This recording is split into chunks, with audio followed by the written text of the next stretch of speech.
Bonjour, bienvenue sur ma chaîne Vivre et en tirer le meilleur. Je suis Patricia Roquel, praticienne en thérapie et astrologue. Alors, dans la vidéo numéro 2 et l'audio numéro 3, je vous ai parlé de l'acceptation. L'acceptation dans le sens accepter ce sur quoi nous n'avons pas d'impact et plus particulièrement les émotions. Et je vous ai dit à plusieurs reprises que lorsque nous n'accueillons pas et que nous n'acceptons pas ce sur quoi on n'a pas d'impact, nous risquons de lutter, nous risquons de développer des stratégies d'évitement ou de nous priver de notre intuition si précieuse. Et à ce sujet, là, je vous ai dit, voilà, quand on fait tout ça, du coup, on ne peut pas faire ce qui est important. Et aujourd'hui, je voudrais vous parler de faire ce qui est important. Dans faire ce qui est important, il y a faire, et puis il y a ce qui est important. Alors faire, c'est-à-dire tout ce qui est action, je ne vais pas en parler aujourd'hui, j'en parlerai dans une vidéo ultérieurement. Là, je vais parler de ce qui est important. Alors, ce n'est pas moi qui vais vous dire ce qui est important dans votre vie, évidemment. C'est différent pour tout le monde et à différents moments en plus, à différents âges. Voilà. Par contre, je voudrais séparer, pour moi, il y a trois grandes lignes dans ce qui est important. Voilà, je voudrais vous parler de ces trois grandes lignes et plus particulièrement d'une ligne. Mais je vais parler des trois. La première, je vous parlerai des besoins. Alors, ça, c'est bien connu, c'est important. Bah oui, c'est que nos besoins, on puisse assouvir nos besoins. Donc, je vais vous renvoyer à Maslow, parce que là, pour le coup, il a fait ça très bien, Abraham Maslow. Il a parlé des besoins de l'homme. Vous tapez pyramide de Maslow. Alors, si je me souviens bien, il y a des... Bon, vous pourrez aller vérifier, mais je vous fais juste un petit résumé. Vous avez les besoins physiologiques, boire, manger, dormir, évidemment. Les besoins de sécurité, sentir qu'on peut être tranquille dans un coin, voilà, en paix. Les besoins après d'appartenance, appartenir à un groupe, à une famille, à une communauté. Après, vous avez au quatrième niveau les besoins d'estime, voilà, sentir qu'on a un minimum d'estime, enfin que des gens ont un minimum d'estime pour soi. Et tout en haut, il y a les besoins de réalisation de soi. Voilà, mais vous pourrez trouver plus de détails voilà, sur d'autres supports. Le deuxième point dont je voulais vous parler, alors dans faire ce qui est important, donc dans ce qui est important, il y a aussi ce qu'on appelle les moteurs. On fonctionne différemment. Il y a des personnes qui vont plutôt être des conquérants, qui vont aimer aller de l'avant, bouger, voilà, une notion de mouvement, voilà. Il y a des personnes qui vont, elles, être plus des constructeurs, personnes qui vont aimer des choses concrètes, voilà, qui vont construire voilà, du bâti, c'est beaucoup plus concret. D'autres personnes qui, elles, vont aimer explorer, aller comprendre comment ça marche. Explorer, ça peut être explorer aussi bien prendre un microscope, hein, le tout petit, ou explorer le ciel, l'infiniment grand, voilà. Ça, c'est explorer. Après, vous avez d'autres personnes qui, elles, vont aimer créer. Alors, la création, ça va être apporter une touche complètement personnelle. Elles vont apporter quelque chose qui est nouveau. Voilà, il y a cette notion-là. Après, vous avez la notion de rencontrer d'autres personnes qui aimeront aller rencontrer d'autres personnes, être en lien, partager des choses, des moments, une connaissance. Et puis, dans les moteurs, il y a aussi, donc le dernier, ce sont les personnes qui vont aimer accompagner. Donc là, ça peut être des formateurs ou des personnes qui veulent accompagner des enfants. Il y a une notion de partage, mais dans le sens j'accompagne les autres. Le troisième point dont je voulais vous parler, donc, ce sont les valeurs. Dans la thérapie ACT, nous préconisons très vivement de, d'agir en partant de valeurs. Et alors les valeurs, ce ne sont pas des valeurs morales, on a vu, ce n'est pas des besoins, ce n'est pas une éthique, ce n'est pas des désirs, on pourrait les définir par un ensemble de qualités, qu'on aimerait avoir quand nous posons des actions. Voilà. Donc ça peut être comment je vais me comporter quand je vais, par exemple, m'occuper de mes enfants ou quand je vais aller au travail. Voilà. Donc c'est important de baser ses actions sur ces valeurs parce que ça peut beaucoup, beaucoup nous aider quand on ne sait plus trop où on en est, quand on ne sait plus trop quoi faire. On dit, mais qu'est-ce que j'aimerais être? Qu'est-ce que j'aimerais représenter? Donc les valeurs, on pourrait les définir par un ensemble de qualités avec lesquelles on aimerait agir et qu'on aimerait développer.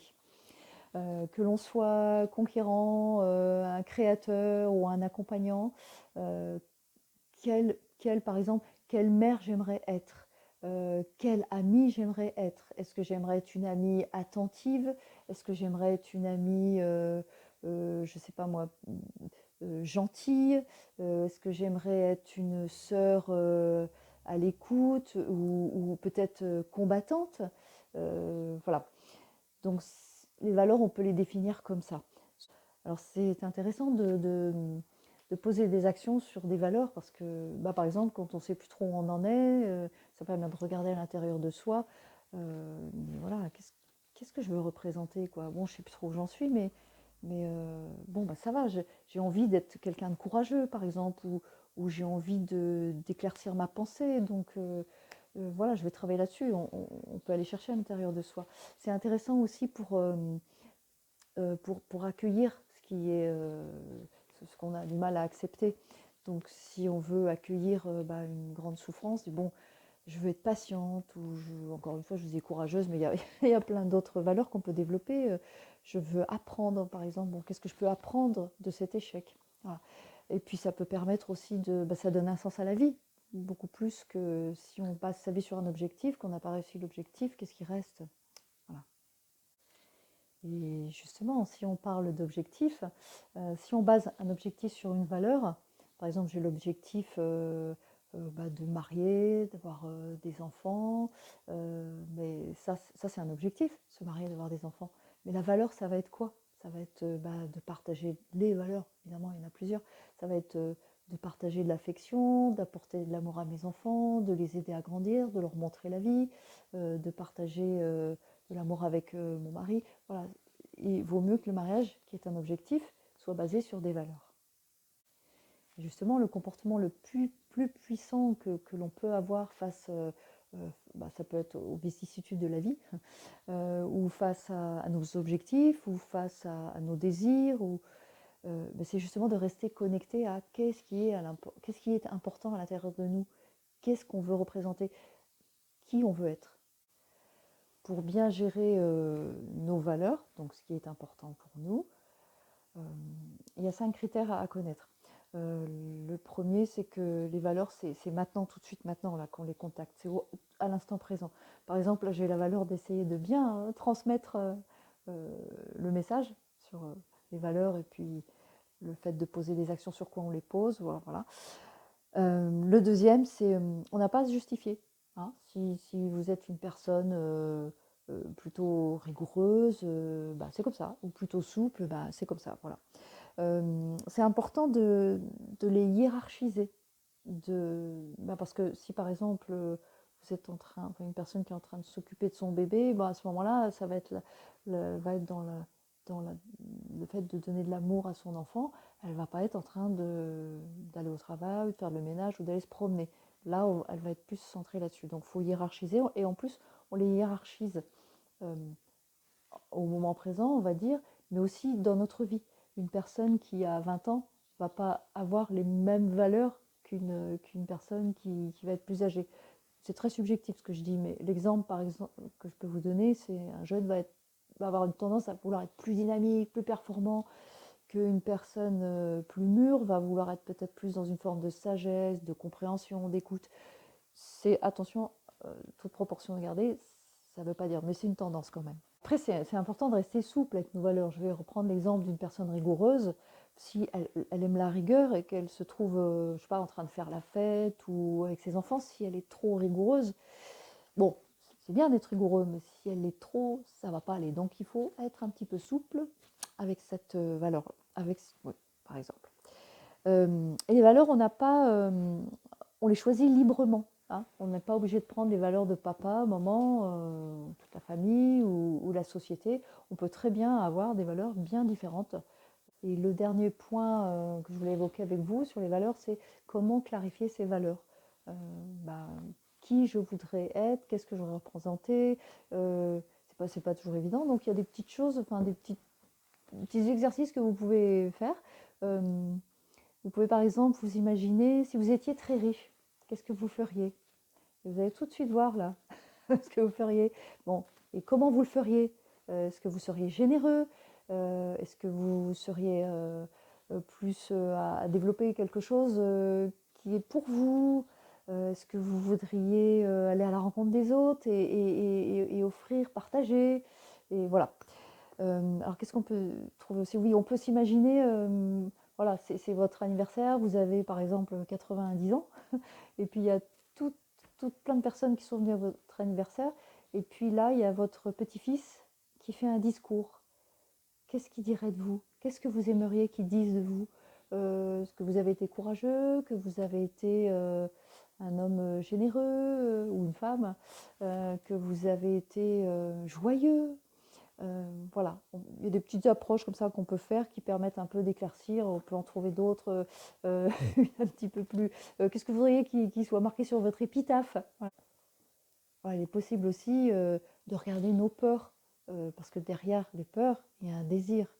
Et ce désir, il est sous-tendu par une valeur. On peut regarder aussi si on a une altercation avec quelqu'un.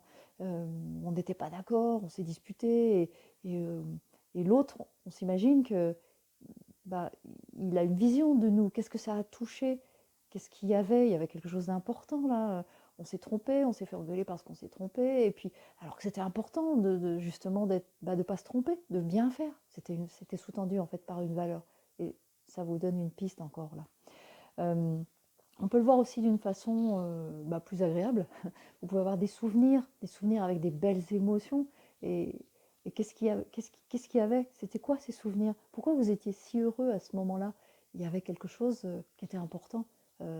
Par exemple, une belle émotion quand vous avez retrouvé quelqu'un. Et bon, il y avait une valeur de partage peut-être. Vous avez fait une fête, une valeur d'amour. Bon, j'espère que j'aurais pu vous éclairer un peu sur qu'est-ce qui est important, voilà, sur quoi baser vos actions. Alors, évidemment, c'est hyper important de baser vos actions sur des valeurs, hein. Je pense que je vous l'ai bien fait comprendre. Que ce soit voilà, des besoins, que ce soit nos moteurs, voilà, quel que soit ce que vous avez envie de faire, regardez à l'intérieur de vous, qu'est-ce qui est important, sur quoi vous voulez baser votre action. Voilà. Bah écoutez, je vous remercie d'avoir regardé cette vidéo jusqu'au bout. Vous pouvez me poser des questions. Si vous avez des précisions à donner, n'hésitez pas. Aussi, si vous voulez me joindre, j'ai mis en lien, c'est marqué lien, consultation, je crois. Vous pouvez cliquer dessus et vous pouvez me contacter de cette façon-là. Voilà. Je vous souhaite une très bonne fin de journée ou une très bonne journée tout court. Et la prochaine fois, nous parlerons justement des actions, comment poser des actions. À très bientôt. Merci. Au revoir.